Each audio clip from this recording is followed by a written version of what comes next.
መጽሐፍ ያዛችሁ እስኪ ዘፍጥረት ምዕራፍ 24 ላይ ከእግዚአብሔር ዘንድ መጥቷልና ልንከለክለው አንችልም በሚል ርዕስ ሊከለከል አይቻልም የሚል ርዕስ ሰጥቻለሁ። ለዚህ ክፍል 24 ከቁጥር 50 ጀምሮ ያለውን እናነባለን። እስኪ ከቁጥር 40 እናንብብና ወደ 50 እንሄዳለን። እንዲህ ይላል፣ እርሱም አለ አካሄዴን በፊቱ ያደረግለት ከእግዚአብሔር መልአኩም ካንተ ጋር ይልካል፣ መንገድንም ምን ይላል ያቀናል። እሺ ለልጄም ከወገኖቹ ከአባቴ ቤት ሚስት ትወስዳለ፣ ያን ጊዜም ከመሃል ንጹህ ነህ፣ ወደ ዘመዶቹም ትሄዳለ፣ ከነሱም እያለ ይናገርና ቁጥር 50 ላይ ሄደን እናንብብ። ላባም ባቱኤልን መልሶ እንዲህ አለው፣ ነገሩ ከእግዚአብሔር ዘንድ መጥቷልና ክፉ በጎን ምን አንልም ልንመልስ አንችልም። ነገሩ ከእግዚአብሔር ዘንድ መጥቷልና ክፉን በጎን ልንመልስ አንችልም። ርብቃን አላት። ከዛስ ርብቃ እነሆ በፊትህ ናት፣ ይዘሃት ሂድ፣ እግዚአብሔር እንደተናገረ ለጌታም ልጅ ሚስት ትሁን። አጠገባችሁ ያለውን ሰው እግዚአብሔር በዚህ ያለ በሉት። ቁጥር 52 ከዛስ የአብርሃምም ሎሌ ነገራቸውን በሰማ ጊዜ ወደ ምድር ወድቆ ለእግዚአብሔር ሰገደ ይላል። ለእግዚአብሔር ምን አለ? ሰገደ። ሎሌው ሰገደ። ከዛ በኋላ ብር፣ ወርቅ፣ ጌጥ፣ ልብስ አወጣ፣ ለርብቃ ሰጣት። የከበረውን ስጦታ ለወንድሞቿና ለእናቷ ምን አደረገ? አቀረበ። ከዛስ ከሱም ጋር ያሉ በሉ ጠጡም፣ ከዚያም አደሩ። ማልዶም ተነሱ፣ ወደ ጌታም ይሄድ ዘንድ አሰናብቱኝ አላቸው። አጠገባቸው ያለውን ሰው ዛሬ ትሸኛለህ በሉ። የሚገርማችሁ ነገር ይሄ ክፍል አብርሃም ወደ እግዚአብሔር ሊሰበሰብ ባለበት ጊዜ ቤት ውስጥ ያለው ሎሌ ጠራና ለልጄ ሚስት ትሆን ዘንድ፣ እየሰማችሁኝ ነው? ለማን? ለልጄ ሚስት ትሆን ዘንድ ከተወለድኩበት አገር ሂድና ይዘህለት ና ብሎ ላኮ ይላል። ይህ የሄደው ሎሌ የአብርሃምን አምላክ እግዚአብሔርን በጣም ይተማመናል። የሚገርማችሁ ነገር ወደ እነ ባቱኤል ወዳሉበት የርብቃ ቤተሰብ ወዳሉበት ጉዞ ከመጀመሩ በፊት ለአብርሃም አምላክ ለእግዚአብሔር ዕውቅና ሰጠ። በሚሄድበት መንገድ የአባቶቼ የአብርሃም አምላክ ከኔ ፊት እንድትቆም ለኔ ለባሪያ በሚሄድበት መንገድ ድል ብትሰጠኝ፣ መከናወን ብትሰጠኝ፣ በሄድኩበት በሚሄድበት መንገድ ቢሳካልኝ እንዲህ አደርጋለሁ ያለ የሚናገረው ታሪክ ነው። ከላይም ከታችም ያለው ፋይናሊ ቁጥር 5 ላይ በእግዚአብሔር ምሪት ከእግዚአብሔር አንጻር የተዘጋጀላትን ርብቃ ለይስሐቅ የተዘጋጀላትን ሚስት ሆና ለጌታ ለይስሐቅ ይዞ የምትመጣ ሚስት በምሪት ወይም በምልክት እግዚአብሔር እንዲሰጠው ጠየቀ ይላል። እኔ ሲሄድ በውሃ ዳር ላይ ሆና ውሃ ከሚያጠጡ ውሃ ከሚቀዱ ሴቶች መካከል ለኔና ለግመሎቼ ውሃ ጠጪ ስል የምትታዘዘኝ እሷ ለጌታዬ ምን ትሁን ብሎ አወጀ? ሚስት ትሁን አለ። አጠገባችሁ ያለውን ሰው እግዚአብሔር በዚህ ያለ በሉት። ይኸው ስሙኝ፣ የሰው እጅ ሳይኖር እግዚአብሔር ካዘጋጀላችሁ ነገር ጋር ዛሬ ትገናኛላችሁ። ከጎናችሁ ያለውን ሰው የሰው እጅ ሳይኖር በሉት ከእግዚአብሔር በረከት ጋር ዛሬ ትገናኛለህ በሉ። አረ አንድ ሰው ጮሆ አሜን ይበል። ርብቃ ለመጣው ሎሌ ውሃ አጠጣች፣ ለግመሎቹም አጠጣች።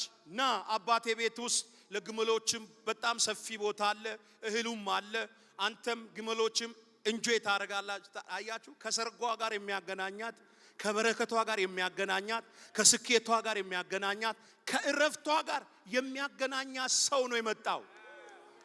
አጠገባችሁ ያለው ሰው እግዚአብሔር ያዘጋጃል በሉት። ራይት ስፔስ ላይ ራይት ቦታ ላይ ለሆነ ሰው እግዚአብሔር ሰው ያዘጋጃል። ንገረው ከጎን ያለው ሰው እግዚአብሔር ያዘጋጃል በሉ። እንዲህ ብዬ ለአንድ ሰው ልተንብይ፣ የሰው እጅ ሳይኖር እግዚአብሔር ላንተ ከፍታን ያዘጋጃል። እስቲ ጨብጫት አጠገብሽ ያለ እግዚአብሔር ገበታውን ያዘጋጅልሃል በሉት። እስቲ አንድ ሰው ጮሆ አሜን ይበለኝ። ርብቃ የሚገርማችሁ ነገር በጣም ብልጥና ጠቢብ ሴት ናት። ከሰርጓ ጋር ከስኬቷ ጋር ወይም ከድሏ ጋር የሚያገናኛት ሱፐርናቹራል ኮንታክት እንደሆነ አውቃለች።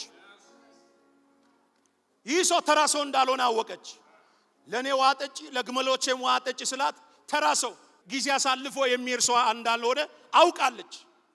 ከክብሯ ጋር የሚያገናኛት ከመንታ ሰፈር ጋር ሄዶ የሚያገናኛት ኢየሱስ ከሚመጣው ግንድ ጋር የሚያገናኛት ላይፏን የሚቀይር ታሪኳን የሚቀይር ከሰፈር አንተ ይሄ ዛሬ ስሙኝ ከመንደር የሚያወጣ የእግዚአብሔር ጉብኝት ያገኛችሁ። ከተባረከ ካልቀረ እንደ ርብቃ፣ ከተጎወኘ ካልቀረ እንደ ርብቃ፣ ከታሰብሽ ካልቀረሽ እንደ ርብቃ። ምን ነው አንድ ሰው አሜን አይለኝም? ሰውየው ከቤት ሲወጣ በምሪት ነው የወጣው። የአብርሃምን አምላክ አስቀድሞ ነው የወጣው። በመንገዴ ቅደም፣ ከሚሄድበት መንገድ ፊት ከኔ ጋር ውጣ፣ በሚሄድበት መንገድ አንተ እንድትታይ፣ ተራ ነገር ይዤ እንዳልመጣ፣ ማይከብር ነገር ይዤ እንዳልመጣ፣ ስመለስ ምርኮ ይዤ እንድመጣ። አቤት አቤት አቤት አቤት! ማልዶ ጸልዮ ጮሆ በእግዚአብሔር ፊት መንገዱን አደራ ሰጥቶ ነው የወጣው። የሚገርም ነገር ነው። ወደ ውሃው ምንጭ ማጠጫው ጋር ሲመጣ ግን እንዲህ ብሎ ምሪት ጠየቀ። እኔ ውሃ ጠጪ ስል ግመሎቼን ውሃ ጠጪ ስል ያኔ እሺ ያለችኝ ለጌታዋ ሚስት ትሁን ከሷ ጋር ነው የሚሄዷል። እና ወዳውኑ ርብቃ ሰውየው ተንከባከበችው። ለዛም ቤቷ እኔ አባቴ ቤት አለች ለግመሎች ሁሉ አለ ማረፊያ አለ። ማረፊያ ብቻ አይደለም የሚበሉት ነገር አለ፣ እህልም አለ እና ዝም ብላ አለቀቀችው። ሰውየው እኮ ገና እሺ ስትለው እኮ አወጣ፣ ወርቁን አወጣ፣ አምባሮቹን አወጣ፣ ካዝናው ከፈተ። እዛ ጋር መጨረስ ትችል ነበር። በቃ ቻቻው ማለት እኮ ትችል ነበር። ርብቃ ግን አይ አለ እዚህ የሚቀር ነገር አልፈለገች። ገብቷላ? ወደ ሰርጓ፣ ወደ ስኬቷ፣ ወደ ሙላቷ፣ ወደ ከፍቷ እንዲወስዳት ነው የፈለገችው። ይዛ ወደ ቤት መጣች ይላል። እነ ባቱኤል ወንድሞቿ እህቶቿ ከቤት እየሮጡ ወጡ። ምንድነው ርብቃ ዛሬ ይዘሽ መጣ? አይ ባሌን ወደ ባሌ ይዞኝ መሄድ የሚያፈጥነኝን ይዤ መጣሁት አለ። ዛሬ እግዚአብሔር ወደ ተናገራችሁ የሚያፈጥናችሁን ሰው እግዚአብሔር ይስጣችሁ። አረ አንድ ሰው ጮሆ አሜን። ከእግዚአብሔር አፍ ቃል ይውጣልህ እንጂ ከእግዚአብሔር አንደበት ስማኝ። ይሄ ሰማይና ምድር የቃል ውጤት ናቸው እና በሚል ቃል ነው ሰማይና ምድር ከማይታየው ዓለም ወደሚታየው ዓለም የመጣው። ዛሬ አንድ ትንቢት ነው የምነግራችሁ። ሕይወታችሁ ላይ እግዚአብሔር ምስክሬ ነው፣ የማንም አሻራ ሳይኖር ከነገ ጧት ጀምሮ እግዚአብሔር ወደ ክብራችሁ፣ ወደ ሞገሳችሁ፣ ወደ ልጅነታችሁ፣ ወደ ሰማችሁ ትንቢት ዓለም የሚያስቸኩላችሁና የሚያፈጥናችሁ ሰው ያዘጋጅላችኋል። እስቲ ከፍ አድርግና እግዚአብሔር ያዘጋጃል። ልክ ይዛ ስትመጣ ወንድም እህት ወጣ። ከዛን ርብቃን ጠየቋት፣ ማን ነው ይሄ ሰው እያለ፣ ከየት ነው የመጣው? እንዴት አገኘሽ?